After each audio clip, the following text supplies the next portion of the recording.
Imagine waking up one morning to an emergency broadcast. Television channels suddenly stop. Radio stations switch to government alerts. Military aircraft fill the skies. And within minutes, people begin hearing terrifying rumors. A nuclear attack may be underway. Panic spreads across cities. Highways become overcrowded. Families desperately search for information. No one knows what will happen next. But while millions of people are trying to understand the crisis, something else is happening behind the scenes. Government officials are disappearing. Military commanders are being moved. Emergency teams are activating secret procedures that have been prepared for years. And deep beneath mountains, hidden from public view, giant underground facilities are coming to life. Massive blast doors begin to close. Communication centers become active. Backup power systems start running.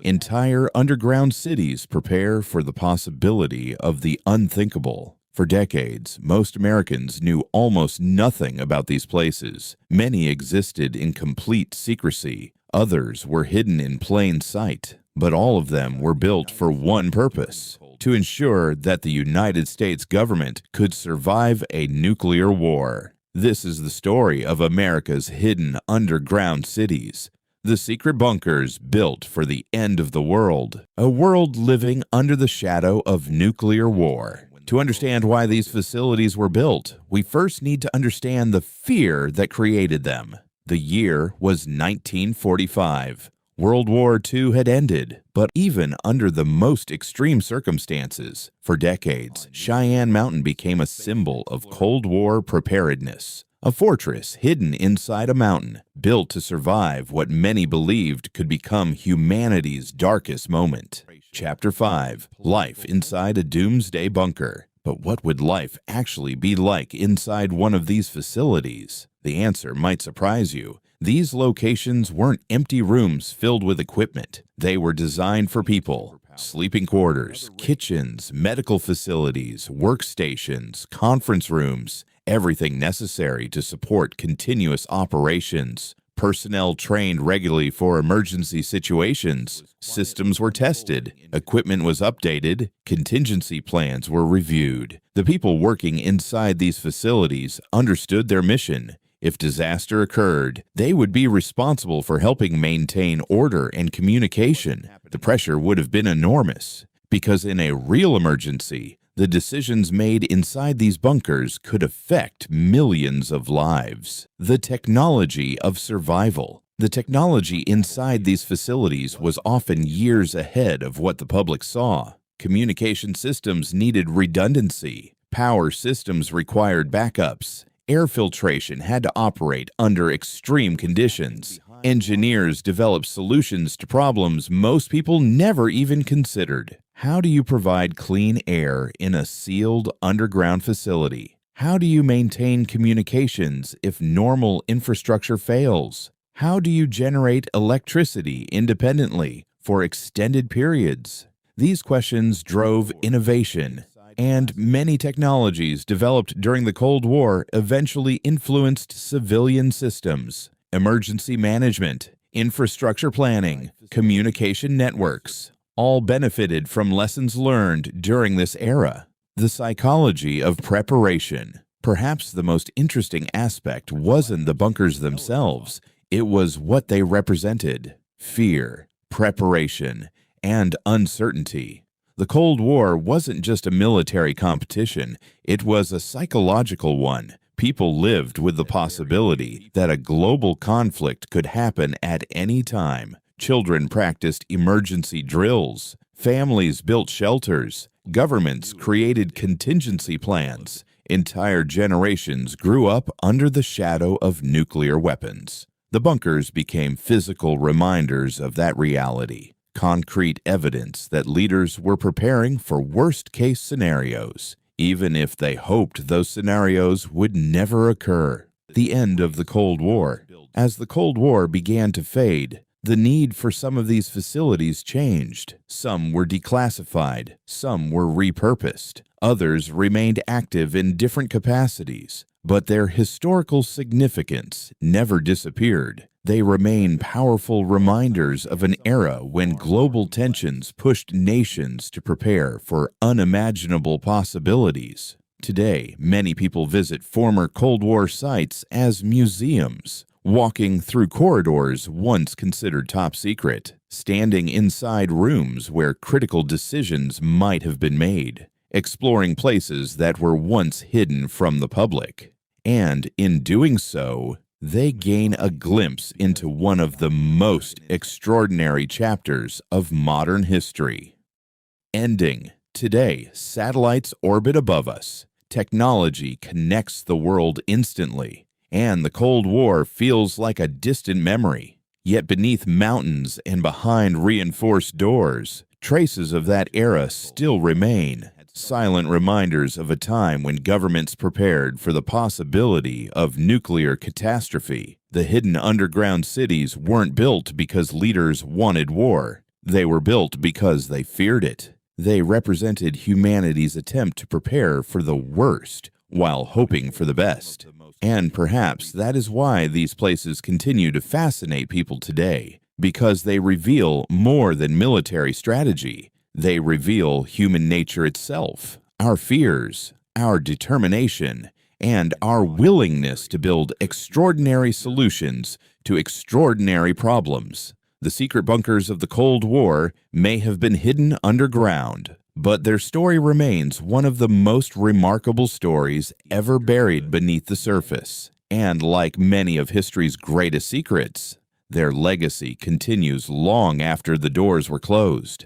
But building bunkers was only one part of the plan. Government officials quickly realized that a bunker alone would not be enough. What if communication lines were destroyed? What if military commanders could not contact each other? What if critical information stopped flowing between agencies? To solve these problems, America developed extensive continuity plans. These plans were designed to ensure that government operations could continue even during the most severe emergencies. Teams spent years preparing for scenarios most people never imagined. Entire chains of command were reorganized. Backup communication systems were established. Emergency procedures were constantly reviewed and updated. The objective was simple. No matter what happened, the government had to remain functional, because in times of crisis, leadership can be just as important as military strength. The airborne command centers preparing underground facilities was important, but military planners worried about one major problem.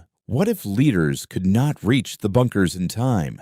The solution led to another extraordinary project: airborne command centers. Special aircraft were equipped with advanced communication systems and command facilities. These aircraft could remain operational during national emergencies and help coordinate military responses. Unlike traditional offices, these flying command centers could move rapidly and remain connected to strategic forces. They represented a new layer of protection, a backup to the backup plan. Even if ground facilities were compromised, command structures could continue operating from the sky. The level of planning involved was remarkable. Every possibility was considered. Every vulnerability was examined, because during the Cold War, preparation was considered essential. Secret communication networks. Communication was one of the greatest challenges facing emergency planners. A bunker without communication would be almost useless. Government officials needed reliable ways to exchange information. Military commanders needed secure connections. Emergency services needed coordination. As a result, sophisticated communication networks were developed. These systems included multiple backups and alternative routes. If one method failed, another could be used. If one network was damaged, another could take over. The philosophy was simple: never depend on a single system. Redundancy became a core principle of Cold War planning, and many of those ideas still influence critical infrastructure today. The human side of the story. When people think about Cold War bunkers, they usually imagine concrete walls, giant blast doors, and advanced technology. But there was another side to the story: the human side. Thousands of engineers, technicians, military personnel, and government employees worked on these projects. Many spent years maintaining facilities they could rarely discuss. Some lived with strict secrecy requirements. Others participated in training exercises designed to prepare for situations they hoped would never happen. For them, these facilities were not symbols. They were workplaces, responsibilities, and in some cases, lifelong careers. Their efforts often remained invisible to the public, yet they played a significant role in one of the most complex preparedness programs ever created. What happened after the Cold War? When the Cold War finally began to end, many people expected these facilities to disappear, but history rarely works that way. Some bunkers were decommissioned, others were converted for different purposes. Some became museums, others continued operating in updated forms. Technology changed, threats evolved, but the basic idea remained. Governments still need contingency plans. Emergency preparedness remains important, and many lessons learned during the Cold War continue influencing modern planning. The world changed, but the importance of resilience did not. Lessons from a hidden world. Perhaps the most important lesson from these underground cities is not about war. It is about preparation. The people who designed these facilities understood that uncertainty is part of history. No one can predict the future with complete accuracy, but preparation can reduce risk. It can improve resilience, and it can help societies respond to unexpected challenges. The Cold War forced governments to think about problems on an unprecedented scale. Many of the solutions they created were extraordinary. Some seem almost unbelievable today, yet they were very real, built by real people, for dangers they believed could become reality at any moment. Final ending today. Millions of people drive past mountains, buildings, and landscapes without realizing the secrets that may once have existed beneath them. Hidden tunnels, protected facilities, forgotten command centers, silent reminders of a period when the world stood closer to catastrophe than many people realized. The underground cities of the Cold War were more than engineering projects. They were symbols of an era defined by uncertainty, an era of fear, innovation, competition, and survival. They remind us that history is not only written in public places, sometimes it is buried deep underground, hidden behind reinforced doors, waiting for future generations to uncover its story. And sometimes, the most fascinating chapters of history are the ones that were never meant to be seen at all.